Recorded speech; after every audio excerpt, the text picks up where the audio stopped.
তোমার যদি এতই প্রবলেম, তুমি হাজবেন্ডকে ধরে রাখো, তুমি আরেকটা মেয়েকে কেন তুমি নক করে আজে বাজে কথা তুমি বলতেছো? তো এরকম কনভারসেশন ওরা আমার হয়, এবং একটা পর্যায়ে আমি আর নিতে পারি না, আমি ওকে ফেসবুক থেকে ব্লক করে দিই। বাইরে ভাই একেবারে বুবলি আফুর জিরোস কফি মনে হইতেছে একেবারে বুবলি আফুর মোয়ের কথারই কফি মেরে দিছে। দুই যমজ বোন, মারফেটের বোন, বাপরে বাপ।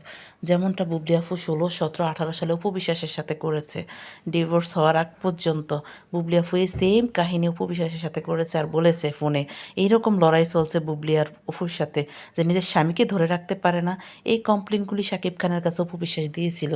আবার যখন ফ্যামিলি টাইম দিয়েছিল, আবার স্ট্যাটাস দিয়েছিল প্রফেশনাল না ইমোশনাল, শাকিব খানের কাছে কমপ্লেন দিয়েছে। আর এই ভিডিওগুলি এখনও রয়ে গেছে, ইউটিউবে সার্চ দিলে পাওয়া যায়। শাকিব খান সেদিন অপু বিশ্বাসকে সাপোর্ট না করে বুবলিকে সাপোর্ট করেছে, নিজের ঘরের বউকে সাপোর্ট না করে ফরকিয়া রানীকে সাপোর্ট করেছে। আর সেদিন বলছিল অপু বিশ্বাসকে নিয়ে খুব নানাভাবে নোংরা কথা বলেছে, আর বুবলিকে সাই দিয়েছে। দেওয়ার পরে বুবলি তাতা থই থই করে বাচ্চা ফেটে নিছে, আর অবিশ্বাস এই দিকে বাচ্চা নিয়ে একা পড়ে গেছে। যাই হোক, সেম কাহিনী এই আলভি করতেছে। আলভির ওয়াইফের নামে ঠিক মিশা কথা কয়া কয়া প্ল্যান করে এখন নানাভাবে, মানে এত অসম্মান করে যে মেয়েটা নাই দুনিয়াতে, তাকে নিয়ে যত গুজব ছড়ানো, যত নোংরা কথা ছড়ানো। আর এই যে তিথি একেবারে বুবলির মতো কফি বসিয়ে দিল, নিজের স্বামীকে ধরে রাখতে পারে না। মানে বুঝতে পারছেন, পরকীয়া যারা করে ঠিক এই সেম কাহিনীগুলি কইরা আগে মানুষে পরকীয়ার কথা মানুষে বুঝতে পারে না।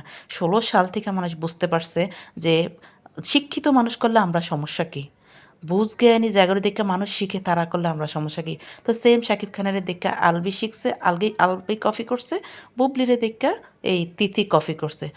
দুইজন যমজ